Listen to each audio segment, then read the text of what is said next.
good evening, or morning, wherever you are. My name is Mannis, and I am an admin of the page I fucking love, A Song of Ice and Fire.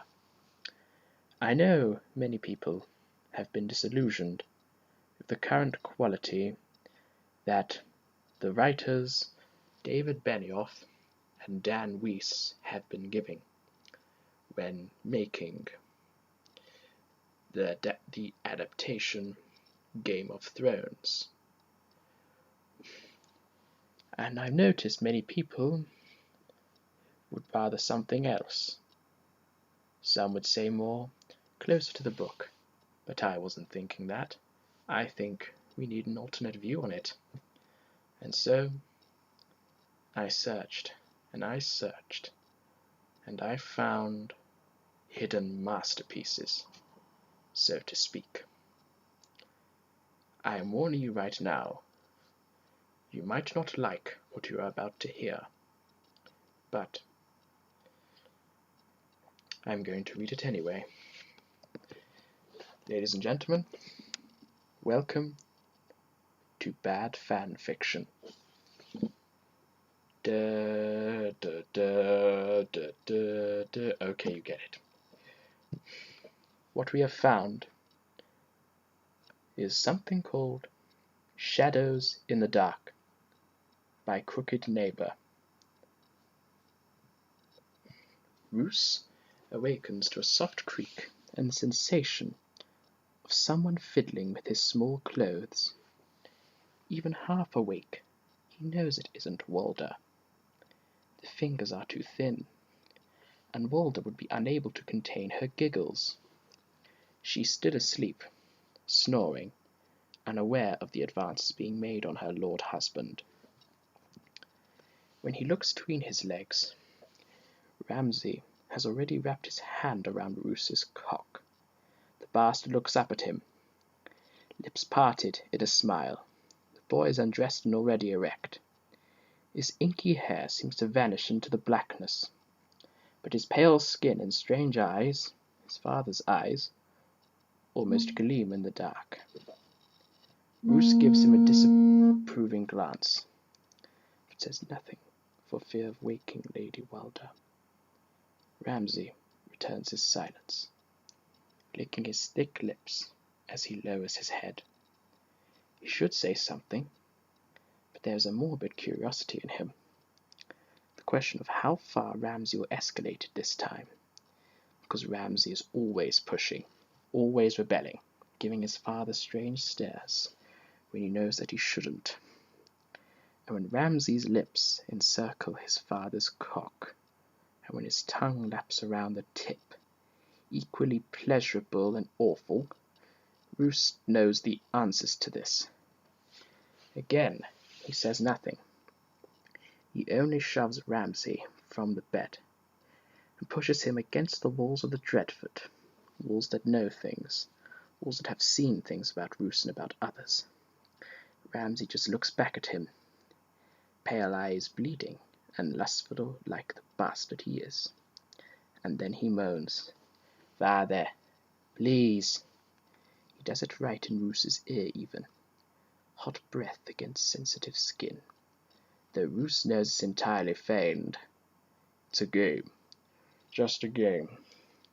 The feeling goes straight to his groin. Walder shuffles in bed, and Roose steals.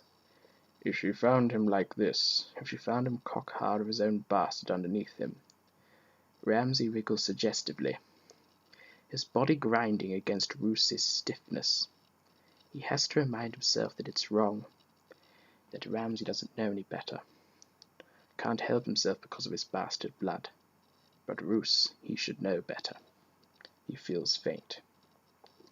He's already leeched himself heavily this week, and the blood leaving his head makes him dizzy. Ramsay whispers filthy things, invitations, desires, things that only the tainted blood could make him imagine. "Please," repeats Ramsay, his lips buried in the crook of his father's neck. He looks up at him with both pain and desperation, and in his weakness, Roose is unable to refuse him. He forces Ramsay around, his hands now gripping his bastard's hips. He hates how well they fit in his hands, how they're the right mixture of thick meat and hard bone to fit in his long, cold fingers. Disgusting, like your mother. He whispers it in Ramsay's ear as he enters him. Ramsay tightens around his cock, and something like a laugh comes out of him. Roos thrusts slowly at first, careful to turn anything that might resemble a grunt into a long sigh. Disgusting, purrs Ramsay, between panted breaths. He rocks back and forth, slowly, coyly glancing over his shoulder. You're the one fucking your own son. Roos isn't sure. He's more angered or aroused by the insolence. Ramsay was the one who came to him, whoring himself. This wasn't his fault. It was his fault, it was always his fault. No leechings or beatings ever seemed to cure the boy. Ramsay seemed to like them even, his eyes glazing as the blood ran down his thighs. Is this what you like, father? Ramsay always made that word so lurid, so teasing. Is this what you did to Domeric before you had me? Roos grabs Ramsay by the hair and presses his face into the stones as hard as he can, and starts to thrust with a cold fury. Ramsay took everything from him. His wife, his son, his future, his decency. If I was a girl, you would have kept me. You would have fucked me for heirs the moment I bled. Ramsay's body is flushed and sweat dripping down his face and neck. All of Roos's blood pounds as he drives at his bastard. Everything he had tried to deny, to cleanse about himself, swells inside him, both agonizing and ecstatic. You're the one who needs our leechings and rules. It's you. Roos's hand on his throats end the boy's tirade. Hearing the bastard choke and sputter drives something in him over the edge, and Roos no longer cares that Walder is sleeping, no longer cares that this is wrong.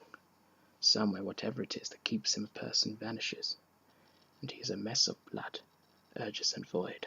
When it comes back, Ramsay's mouth is bleeding, and Roos's groin is sticky with sweat and seed. His body is tired. He pushes Ramsay aside, and the bastard stumbles. He looks back at his father, and for a second all the smugness fades away. I'm your son. I'm all you've made. I didn't tell you to speak, Roos interrupts, voice still soft. Leave me. Once Ramsay's gone, Roos cleans himself. He eventually falls asleep, his mind empty, except for the sound of a river. It weeps. Well, there you have it, folks. That was bad fan fiction. Well, we like to see hear obscene Ramsay stuff, right? Hence why the almighty Lord's D&D gave all these gracious scenes of him. Oh yes. Oh yes. It is truly a tale for the ages. Truly. I can't do this anymore. This was the worst thing I've ever read. Worst thing I've ever read. I'm Mannis. I hope you enjoyed this bad fan fiction.